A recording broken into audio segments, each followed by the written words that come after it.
Hi everyone, Hungry Reader here. You know who the Goose Man is, right? Of course not. The Goose Man is L. Frank Baum, the writer of The Wizard of Oz. But early on, before he wrote The Wizard of Oz, he wrote 2 books with Goose in the title. And that was enough to make him the Goose Man, I guess. The first being Mother Goose in Prose, which I just talked about. The second one was called Father Goose, his book. Just in case you accidentally reached for something rectangular on the shelf thinking it was Father Goose his breakfast or something. It makes you get your freak on! Father Goose is notable for 3 big reasons. One, it was his first collaboration with W. Denslow, who illustrated The Wonderful Wizard of Oz with him. The second is that it was a massive success. It brought him and Denslow huge amounts of money, which was especially helpful because they actually had to pay for the printing themselves. And the third is that it sucks. I've been telling you this so much that I should have it printed on t-shirts by now. Language was different. But in this book, it becomes very apparent that it wasn't just language, it was literature that was different. This was such a huge success, and it's so weak. There's just no there. At this point in the history of literature, about the only thing you could compare to Mr. Baum's work, especially his future work, was Lewis Carroll and his Alice stories, of whom Mr. Baum was, of course, a huge fan. But you sure wouldn't know it to read this book. There is not a hint of How Doth the Little Crocodile or Your Old Father William in any of this. These stories are plain Jane humdrum boring. Permit me to subject you to a few of them. This one's the introduction. I actually think it's the best one. Father Goose. Old Mother Goose became quite new and joined a woman's club.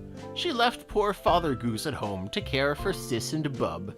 They called for stories by the score and laughed and cried to hear all of the queer and merry songs that in this book appear. When Mother Goose at last returned, for her there was no use. The goslings much preferred to hear the tales of Father Goose.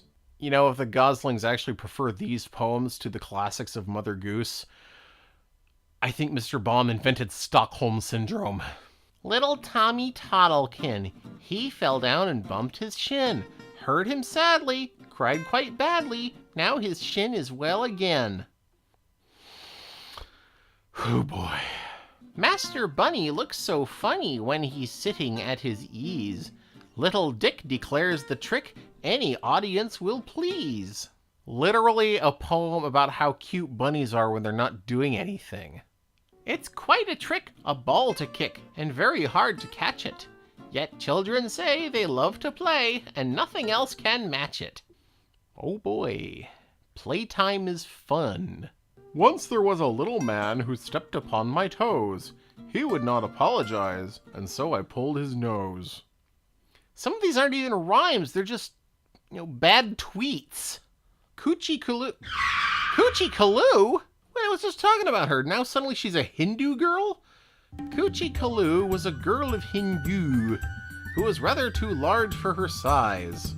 Her teeth were quite right, and her nose was all right, but she had a bad squint to her eyes. Very amusing, Mr. Baum. There was a little... whoa! I can't even say the name of this poem! Language wasn't that different, was it? Very few of these poems really qualify as nonsense verse. Most of them are just kind of observational. And in that respect, they're actually a little more interesting to look at today. Let's end with a poem that could actually sort of be taken as a nonsense verse. A bee flew down and ate an ant. This is not something bees normally do. A bug then ate the bee. A hen then gobbled down the bug, but failed the hawk to see. The hawk had eaten up the hen before he saw the cat, which ate him up. Dude, a cat that eats hawks? Cat's a badass. But then a dog ate pussy quick as...